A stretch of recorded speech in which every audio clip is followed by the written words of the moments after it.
Welcome to another episode of Brand Lincoln, where we take a look around the Lincoln, Nebraska area and introduce you to business owners and influential people in the city. We are brought to you by Perch Merch. Perch Merch is a locally owned, custom screen printing and embroidery apparel shop that also specializes in vehicle wraps, decals, and all sorts of promotional products. If your business, school, or team is looking to expand your brand, head to perch-merch.com or call us at 402-217-5212. Hey everybody, welcome to another episode of Brand Lincoln. I am your host, Chris Beecham. I'm joined by my co-host, Henry Schmidt. Hi, Chris. Really excited to be here today. Oh, that's great. I'm excited. Really excited. Like probably a 9.2 out of 10. Because of our guest or just because you're around us? It's nice weather. The guest does help, but definitely just happy to be here. Got it. And then we also are joined by our producer extraordinaire, Joe Cruz. Hello, Lincoln. I am not overwhelmed today at all, so we're totally fine. Got it. Glad to spend our Thursday podcasting. Well, today in our Perch Merch studio is Matt Dow, who is one of the owners of Nutrition Authority, which is located at 7301 South 27th, next to Ramology. I probably should have mentioned the second location, too. That's right. Yeah. I don't go to that one. I know. What's the address of the other 84th and Adams Street. Okay. So, Matt, tell us what Nutrition Authority is, what you do there for the listeners that don't know. Yeah. So, what we are is a retail store, first and foremost, for sports nutrition supplements, everything from vitamins and proteins to weight loss, muscle gain products, high school athletes on up. But we also specialize in customized nutrition planning, programming. We have a nutrition app that we use. So we do like a lot of one-on-one counseling, designing programs, laying things out on a weekly basis and meeting with clients weekly. So kind of the whole full gamut as far as overall general health to athletes, but kind of lifestyle. Okay. And it's known as Nutrition Authority now, but it was actually formerly Max Muscle. Correct. Yeah, we were Max Muscle franchise for, I think, 14 or 15 years. It's been about 4 or 5 years since we left the franchise system. But, I mean, the whole reason behind that really was we kind of outgrew the franchise system. You know, franchise, if we had to do it all over again, I think we would do it the exact same way. But at some point, I think you start losing value in the franchise system once you have customer base, loyalty, kind of the way we've kind of ingrained in Lincoln here in our customers. I think that we were not getting the value when you're paying them on a monthly basis for a lot of stuff, and then just at some point what you're paying them outweighs kind of the benefit you're getting from them. Okay. So what's the difference then from when you were a franchise? If I'm being honest to the consumer, nothing. Literally nothing to the consumer changed outside of the fact that we were able to open the doors up to a few new product lines, things that Max Muscle Corporate maybe wouldn't have approved. But outside of that, to the consumer, nothing has changed. On our end, it's kind of have your cake and eat it too. Instead of giving franchise fees and royalties back every month, because our negotiation with them was that we were able to still carry Max Muscle products and still use the product line that we'd helped grow in town. Their big sticking point was we had to change the name on the outside of the door. So the products have not changed? Correct. The labels have not changed? The ingredients have not changed? So obviously our home line product was always Max Muscle products, right? That was our home line, but we always carried 8, 10, 12 other brands.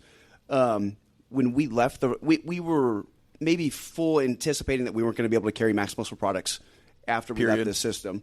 But we had an agreement in place. We're still able to carry all the Max Muscle branding stuff. But there were maybe some different supplement lines that maybe corporate thought they were more of a threat, maybe competition that wouldn't let stores carry.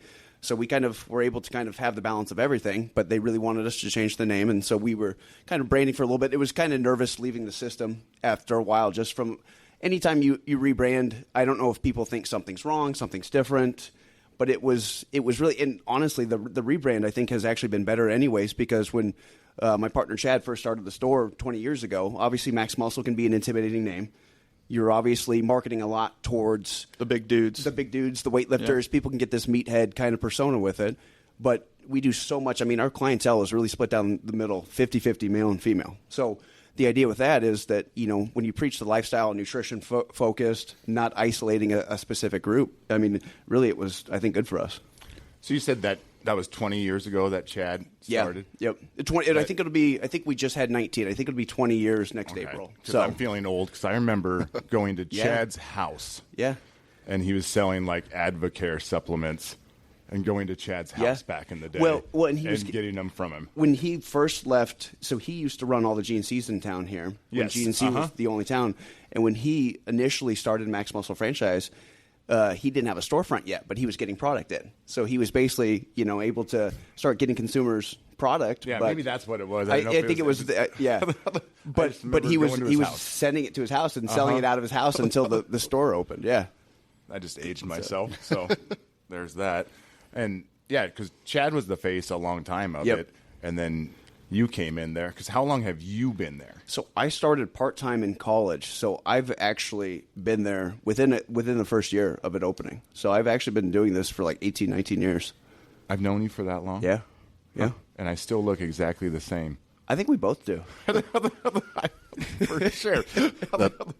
You look exactly the same. Thanks, Joe. Yep.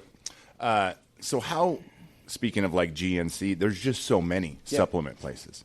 So how do you compete with them? Yeah. I think, obviously, like if you were to go start a store today, it would be very difficult, right? As far as finding your niche with product line, what separates you, obviously competition with internet, right? But I think in years of doing this, and supplements are one of those things, everybody can order Lululemon online, right? Like, what your sizes work, it's easy to return and things like that. But when it comes into supplementation, people are consuming things. They want to know what they're taking, why they're taking them, how it's actually going to help. Can I take this and that together? Different things. So as we've built up, and we still get obviously new customers on a daily basis, but as you have kind of that track record with customers with helping them out, I think they trust you. Even when new things are coming out, we're kind of always in front of that stuff. We always beat internet prices. So there's value for coming in the store to get the guidance, but still save money versus what you're going to spend online as well too. I'm not really familiar with this market and supplements. Yeah. You don't take anything? Not awesome You fooled me. You fooled me, Joe. A lot of people think so because I have such a great physique. But what do you say about when you were getting into it? Is that when like the big supplement boom started off? Bingo. I think that was huge. That was actually, I remember the heyday of it was back with the Sammy Sosa, Mark McGwire home run derby, and those guys were taking the old Andro pro hormones and things like that. And maybe some other stuff, too. Maybe some other stuff. You don't hit a ball 520 feet without a little help. I feel like Joe could do it. Yeah. Just got to get my fingers on it. You still got to have hand-eye coordination, though, right? Like, bodybuilder, like Ronnie Coleman ain't going hitting home runs, Yeah. Walk. Yeah, exactly. Well, now, yeah. But yeah, so it was definitely that it was like right place, right time. I mean, the supplement boom was huge, and you didn't have the internet competition at all back then. Oh, sure. Right? Yeah. Like it was only brick and mortar stuff. So, and you didn't have the Instagrams of the world with every wannabe fitness influencer hawking products and things like that. It was, true. Like, look at like the downfall of gateway malls and things like that, right? Where like even for sneakers, you always had to go physically into a store, and it was that. And the cool thing is that from a business perspective, almost like a grocery store, but like people are consuming our goods too, right? So you start to get really familiar and get to know people, and you start seeing them on a monthly or every 2 month basis as they're when they have that professional there to ask the questions to on like what's the next thing you need or bingo as they're and you get a feel for the results they're making, what their goals are as they're progressing with it. How'd you like that? Let's keep up with that. If you want to throw something else in or pivot off and try some new stuff. So yeah, you see your customer. Most customers we probably see I see Chris like once a week. But, seems like it. Or his wife. But you work out, Chris? Yeah. I've seen him work out. I've seen him work out. Here, let's quickly change the subject before Chris starts crying. How do you think the supplement quality has changed in 20 years of experience in the industry? I think it's only improved. I think it's been quite the progression because of the ease to test and the both where I think there's a production standpoint. I think there's a lot more people in the industry that are making supplements, and you're not competition is good. Competition is always good, but I think prior to where Max Muscle had always from day one had always made its presence known that their supplements were made in America, facilitated in America. You still Quite had transparent with what you put in them. You had the GNCs of the world. A lot of that stuff was still coming on The a boat proprietary from China. blends. Proprietary blends, very ambiguous blends, not understanding that. But then again, the ease to test supplements as well, too, and make sure things are meeting label claim so that people can 100% say they know for certain what's going in their product. There's a lot of companies over years that have gotten in trouble for like mislabeling protein, like Six Star. Didn't they get in trouble for that? Yep. And there's been back in the old metrics days, there was they were putting other banned substances in some of their protein powders and creatines and things like that as well too. Yeah. I think what sets you apart from personal experience is you have great customer relation skills. Yeah. Like going into one of your stores is I have a love-hate relationship with it because, well, you don't shut up. So, like you can say the same thing about you. My wife says she doesn't know who's to blame, but I blame you because it's great if I go in there and there's nobody else in there and I'm like, this is gonna be fun, and we will BS for probably too long. But if I go in and there's somebody else in line. And maybe somebody else, I'll damn near walk out, Matt. I know. Because you do it with everybody. But that's your skill. But I think you remember everybody's name.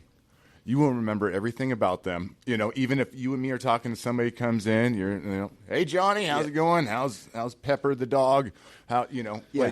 It's insane that, that you can do that. And you don't ever rush anybody. No. Which I said is a blessing and a curse. But sometimes you'll see me basically just try to check myself out. But there are times, there's a lot of times where I try and engage other people and like make it like a group kind of conversation as well too. But it's I 100% love what I do and hanging out and BSing with customers and chatting and getting to know people. Like I think my wife hates it because I come home from work and I'm tired of talking all day. Yep.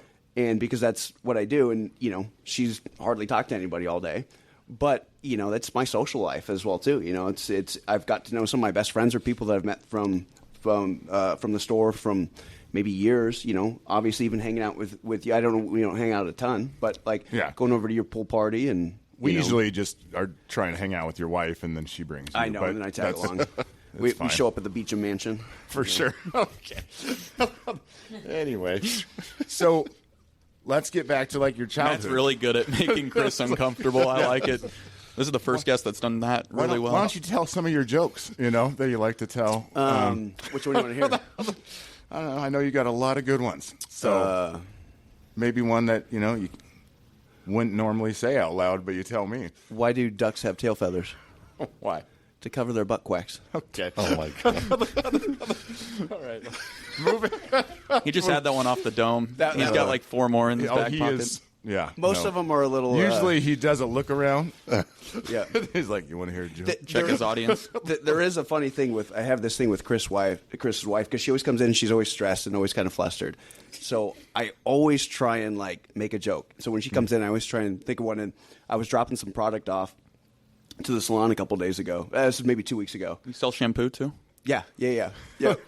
But she sent me a text, needed some stuff. I ran over there, and I actually wrote a joke on a piece of paper and folded it up and put it in the bag for her. I'm glad you wrote it down because usually she comes home and she's like, I'm supposed to tell you this joke. And then exactly. Just completely ruins it. You're not getting that service at GNC. No doubt. And he'll even randomly just text me a interesting joke. Or a gift for... Yes. Yeah. Where'd you grow up? Did you grow up in Lincoln? Yeah, born and raised, yeah. Okay. Have you always been healthy, into working out, all that stuff, or were you a fat kid? No, I was always a skinny kid. I was always a real skinny kid. Grew up playing sports, having fun doing all that stuff. But I think I started taking weightlifting very seriously. I would say I took it seriously in high school, but maybe didn't know a lot. And then it was really freshman year in college where things kind of took off. Both I kind of fell in love with the gym and understood it. It was more so the eating aspect. What high school and college did you go to? So I went to Lincoln East of the university here. Okay. Whoa, you made it in the university. Yeah. Congrats. I think if you're born and raised in Lincoln, you have about a 99% chance to. Got it. Were you exercise science? So it's funny because I actually started as a computer engineer, and then that's when... That was my next guess. Yeah. Totally. I look like a numbers guy, right? Basically have a minor in math.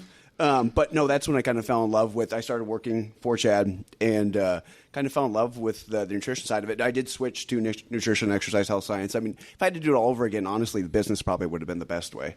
But I mean, there's so many certifications and training models out there that you can learn a lot with that. I mean, you go to the university and you go to a nutrition class, and your teacher's 350 pounds. Like, so yeah.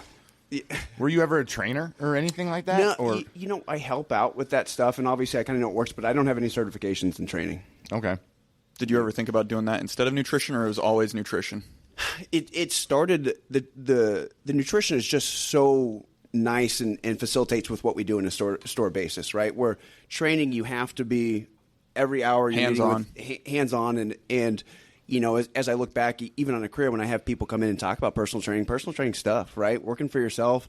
I mean, if you want to take a vacation, like you're just missing hours of work, right? Yeah, like dollars. Yeah, if you're not working, you're not getting paid. But I think I also love the gym so much that I think if I was in there all the time, I think it would take away from the fun. It becomes a job. Yeah. And my enjoyment loses. So even though like I'm all day, I'm helping people in their goals, but that couple hours I get in the gym every day is still my time. I get to focus on myself and my goals. And when do you go to the gym? You're working all the time. Yeah, yeah. So I normally I've pushed it back a little bit this year as I've tried to prioritize sleep over the last probably 18 months. I think we've talked about this quite a bit, Henry. But sleep has become a big priority. But normally I'm at the gym between 5:15 and 5:30. Last year it was like always there at like 4:15, 4:30, and I've. What gym do you go to? I go to Good Life okay. out on 84th Street. Yeah, so you're supporting local. Yep, absolutely. Yep. Known Steve for years. So I know that Perch Merch had actually made you some bicycle jerseys. Yeah, Henry took care of that. Yeah. Those turned out great, right? Yeah, they turned out fantastic. What's that? What do you do there? So I have gotten into, I think Henry could attest to this. It's stupid. Yeah, I agree. But being dumb sometimes is a good way to challenge yourself. Is this an Iron Man thing? No, this is and not. Joe are out. This episode is not about Joe. This is about Matt. It's a little bit less. So I have gotten into gravel biking, which is essentially going out for miles on end on country roads and the rollers and that sort of stuff. It's hard. Sounds cycling. horrible. Yeah.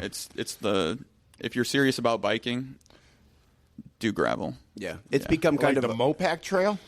So that's like mainly flat. So picture like you're just driving out on country roads. Like you just went south of town and just kept going.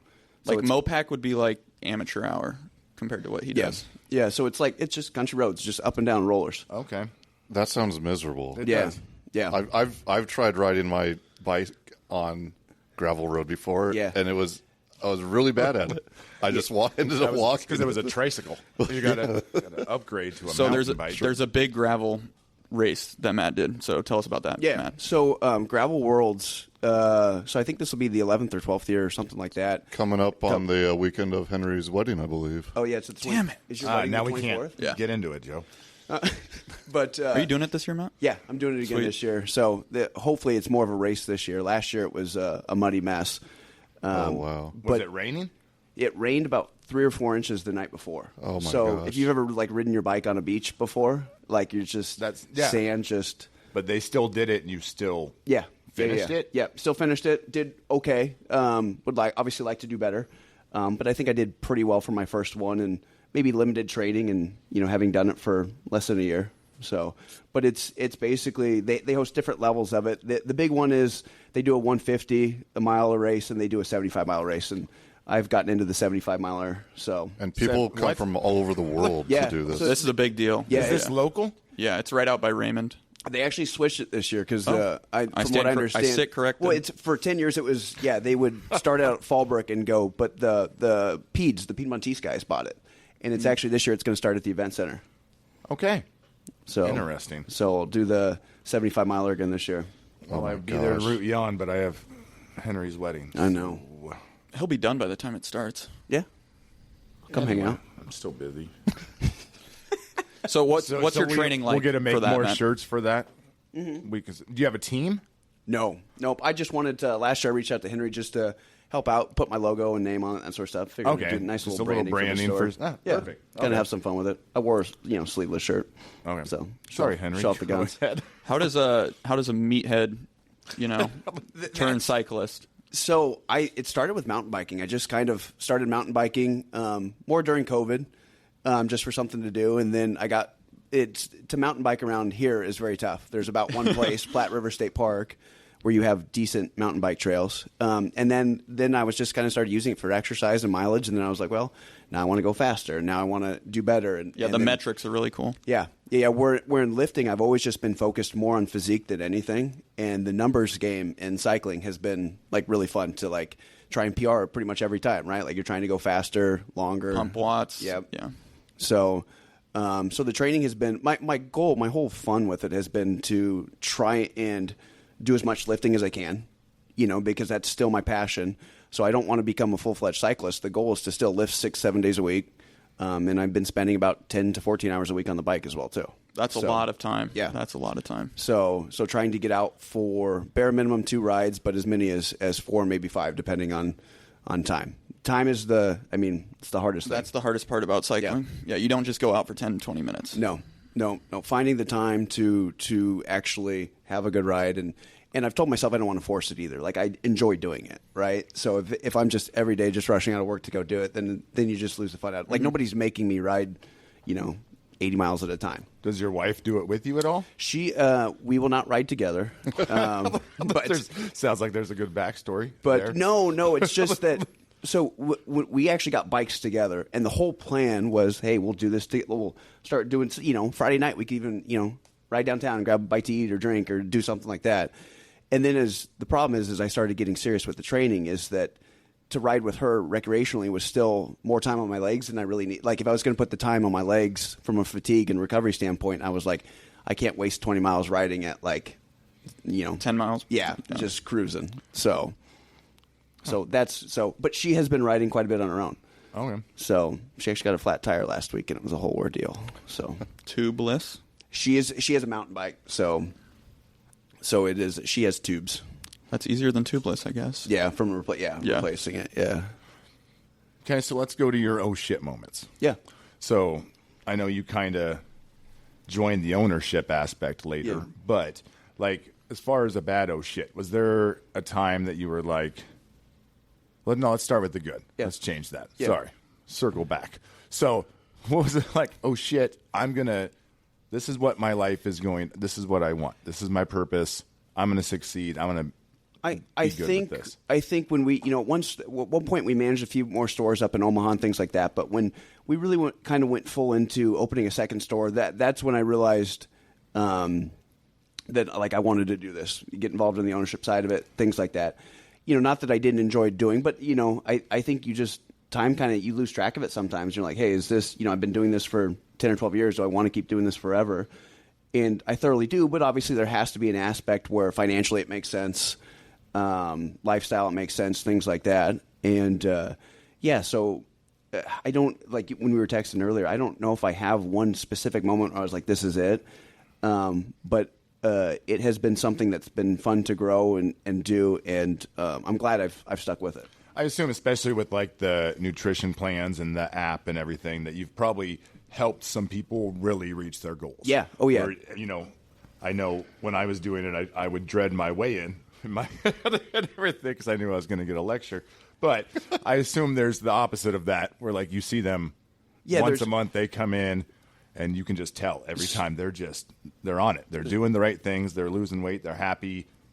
Good success stories. And that is a really cool feeling, both when people come in and have good successful wins, right? Because the reality is it doesn't happen every week, right? When you look in terms of weight loss and fat loss, it's like the stock market. There's good weeks and there's bad weeks. You want to see trends over time, right? Moving the right direction. But obviously when people hit big benchmark goals, it's awesome. It's super rewarding. And I think that the biggest telling with it is the amount of referrals that I get as well, too. Where if somebody's getting referred to you, it's because they've had success and done well, right? And I think your store is great because it's not anybody can walk in. Yeah. It's not intimidating. No. All of your staff is everybody. They've all been around for a long time. Yeah. Yeah. And they're all very knowledgeable. They're nice. They're not. You're probably the most intimidating one because you wear, a small shirt. This is an XL. Cut off sleeves. Barely one has of those tank sleeves tops on with it. the real razorback thin. Yeah, I do not wear Razorbacks. No. He's not a stringer guy. No. So I can see where, all that really helps everything. Yeah. Especially with the competition. So moving to your bad oh shit moment then. Yeah. Is there a time like even in like your like fitness career that like you're like, I'm done. This isn't going to work. I can't own Nutrition Authority or I'm giving up working out, being healthy. Yeah. From a fitness standpoint, I've never once had this like moment like I wanted to quit working out. I'm sure you can attest to that as well. In some aspect. I mean, some days you want to cycle, some days you want to swim, some days you want to But I've never had gym. this like don't want to work out, don't want to be. Sorry, guys. Sorry. But being excluded, Joe.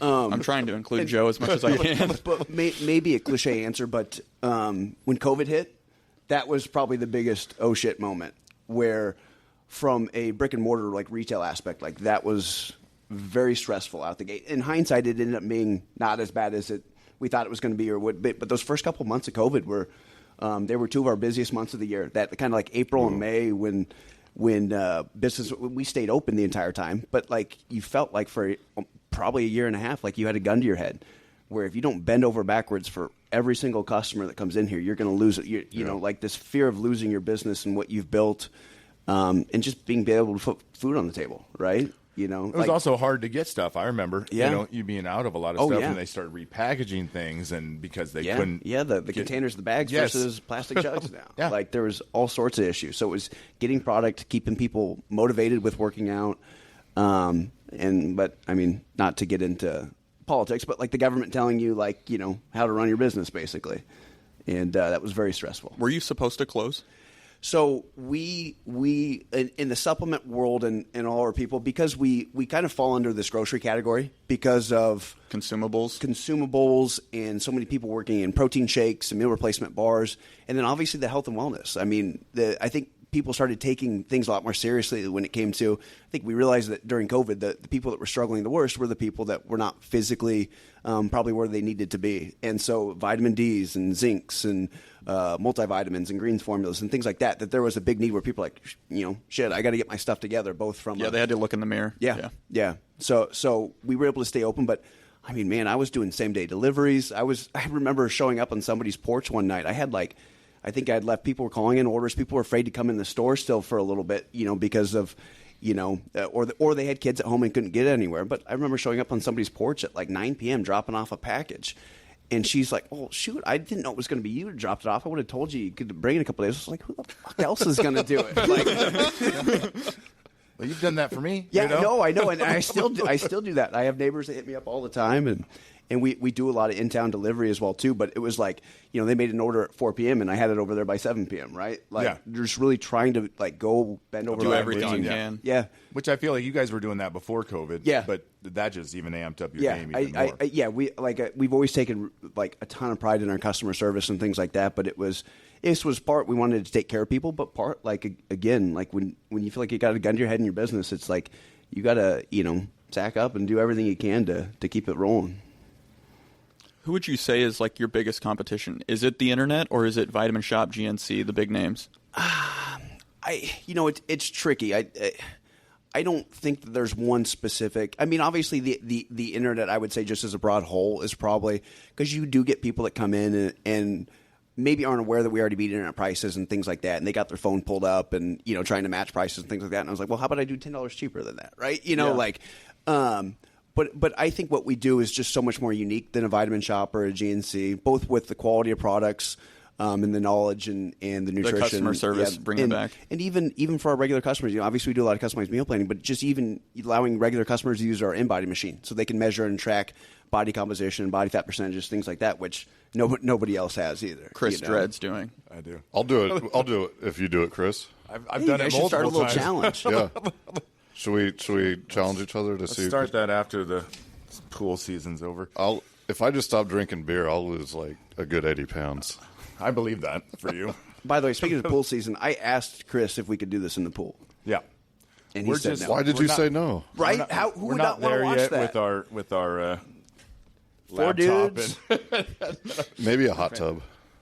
Whoa. Yeah. All right. We get too excited. Oh, sorry, Chris.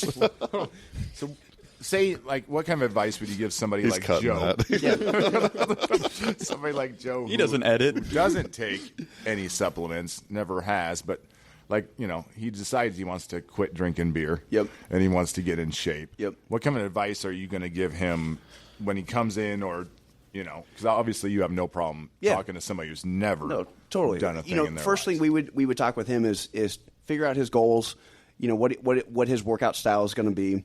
And we would, and if he wanted to, a lot of times we like to get new customers. We like to throw them on the InBody machine and look at, yes, weight, but understand what they're actually made of. Pounds of muscle, pounds of fat. It's a humbling experience, regardless. Like, even when I was in like top, shape. I mean, it's still, it goes up and down, and it tells you everything you don't want to know. Yep. Yes. And the scale does not do us justice on a lot of things. It can give us misinformation. It can give us a lot. And it can actually fool us as well, too. If you lose 20 pounds, but 18 of it was muscle, well, that's not a good thing either.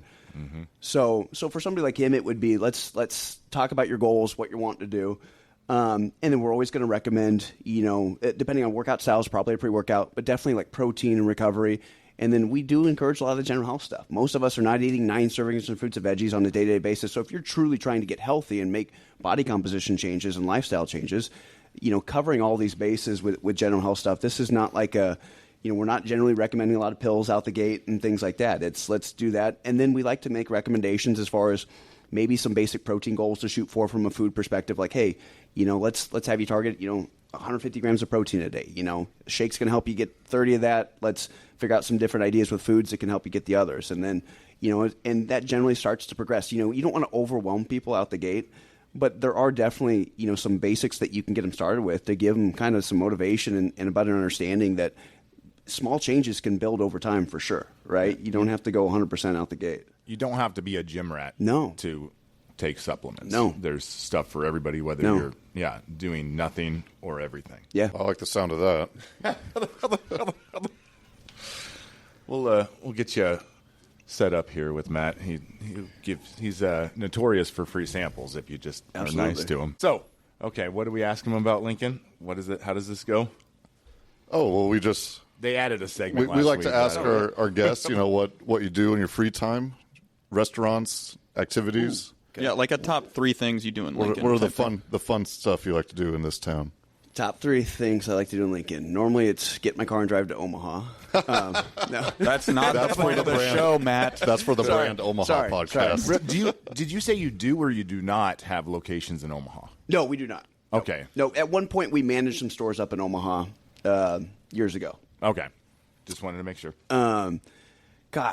Food-wise, my wife and I definitely like to go out to eat.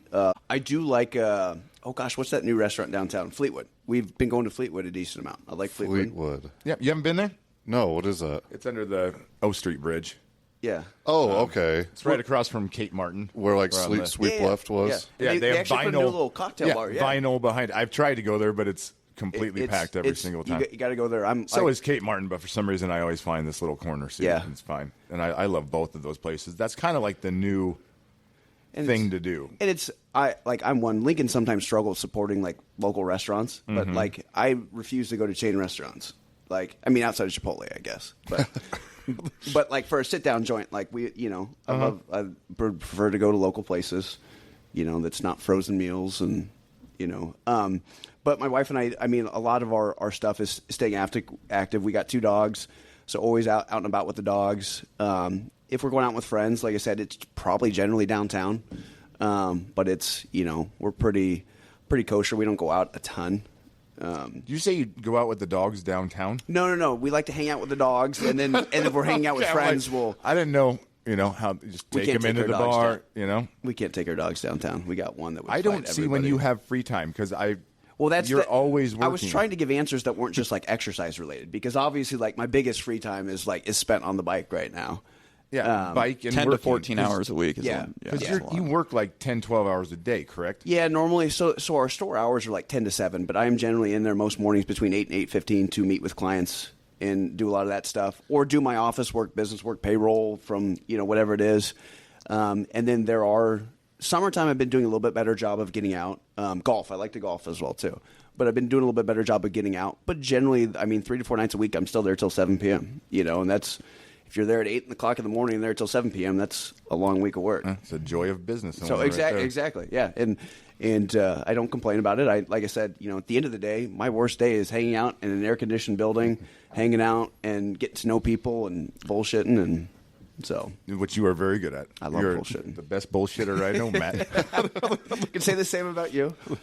So where can we find you then on social media, or if anybody wants to check out your stuff? MyNutritionAuthority.com is our website. We got a whole Shopify website linked up there too, but 2 physical stores, 27th of Pine Lake, and then 84th and Adams Street.